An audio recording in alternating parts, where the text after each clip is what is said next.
ఒక కీలక ఘట్టంలో ఉన్న సమయంలో కేసీఆర్ గారు ఒక సాహసమైన నిర్ణయం కేసీఆర్ సత్తుడో తెలంగాణ వచ్చుడో అనే ఒక నిర్ణయంతో ఆమరణ దీక్ష చేయడం జరిగింది.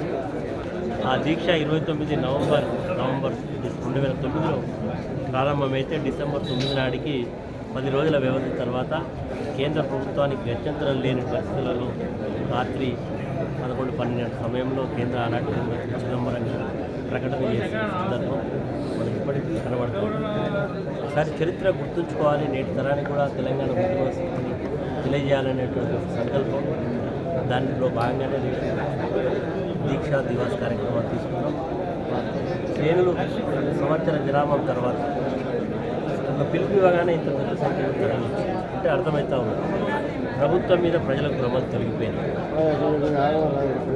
అనేక ఆశలు కల్పించి మేము వస్తే అద్భుతాలు సృష్టిస్తామని చెప్పినటువంటి ప్రభుత్వానికి ఒక సంవత్సర కాలంలోనే ఇంత ప్రజా వ్యతిరేకత కూడగట్టుకుంది.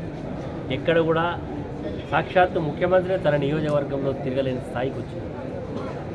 ఈరోజు మంత్రులు మాటలతో కాలయాపన, శాసనసభ్యులకు పూర్తి అహంకారపూరితంగా వివరించే తీరు, ఎన్నికల హామీలను అమలు చేసి చిత్తశుద్ధి లేకపోవడం అన్నీ కూడా ప్రజలు గమనిస్తూ ఉన్నారు.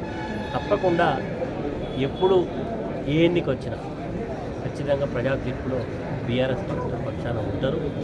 ఖచ్చితంగా మేము మా యొక్క బాధ్యతను నిర్వర్తిస్తాం. మా బాధ్యత ఏంటి? ఈరోజు ప్రతిపక్షంలో ఉన్నాం కాబట్టి ప్రజలకు ఎక్కడ అన్యాయం జరిగితే అక్కడ మేము ఉంటాం. ప్రజల పక్షాన పోరాటాలు చేస్తే సంఘీభావం కూడా చేయకుంటేనే మా మాజీ శాసనసభ్యుని అన్యాయంగా జైల్లో పెడితే తాత్కాలికమైన ఆనందం ముందుంటారు, కానీ శాశ్వతంగా మిమ్మల్ని ప్రజలు పక్క రాష్ట్రం మహారాష్ట్రలో ఏ స్థితి అవుతుందో అంతకంటే ఘోరాతి ఘోరమైన స్థితిని ఈ రాష్ట్రంలో ఖచ్చితంగా నేను చెప్తా ఉన్నా. రేపు జరగబోయేటువంటి పరిస్థితుల్లో ఈ రాష్ట్రంలో మొదటి స్థానంలో ఖచ్చితంగా బీఆర్ఎస్ ఉంటుంది, ద్వితీయ స్థానంలో వేరే పార్టీ ఉంటుంది, తృతీయ స్థానంలో కాంగ్రెస్ పార్టీ ఉండబోతుంది. ఖచ్చితంగా మీ ద్వారా మా శ్రేణులు తీసుకెళ్తుంటే 29 నాడు అందరూ కూడా వచ్చి ఈ కార్యక్రమంలో పాల్గొని గత స్మృతులను గుర్తుంచుకుని ఒకసారి మరి తెలంగాణ ఉద్యమంలో ఈరోజు పార్టీలు వేరైనా జెండాలు వేరైనా తెలంగాణ ప్రజల యొక్క ఎజెండా మాత్రం తెలంగాణ రాష్ట్రం ఉండింది.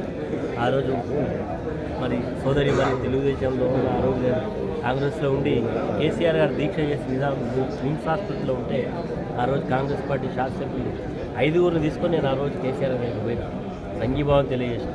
నేను ఆ రోజు రాజయ్య గారు, నేను, శ్రీధర్, ఇంకా వేరే కరీంనగర్ జిల్లా 5-6 శాసనసభ్యులు వెళ్ళి సార్ మీరు దీక్ష చేస్తూ ఉన్నారు, మేము పార్టీలు వేరైనా మీకు దీక్షకు మా పూర్తి సంఘీభావం ఉంటుందని.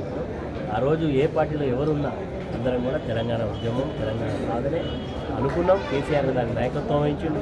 కేసీఆర్ గారి నాయకత్వంలో పార్టీలు ఉన్నా కానీ వారి యొక్క పిలుపును అనుసరించి చాలా కార్యక్రమాలు అందరం కూడా స్వచ్ఛందంగా పాల్గొన్నాం. తెలంగాణ ఉద్యమం నవ్వారు నటించిన గొప్ప ఉద్యమకారుడు తెలంగాణ రాష్ట్ర సాధకుడు, తెలంగాణ రాష్ట్ర మొదటి ముఖ్యమంత్రి కేసీఆర్ గారే రాష్ట్రానికి శరణ్యం.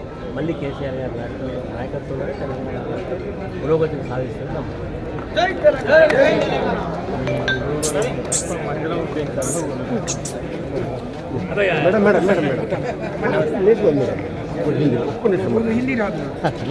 हिंदी इंग्लिश अल्ल मैडम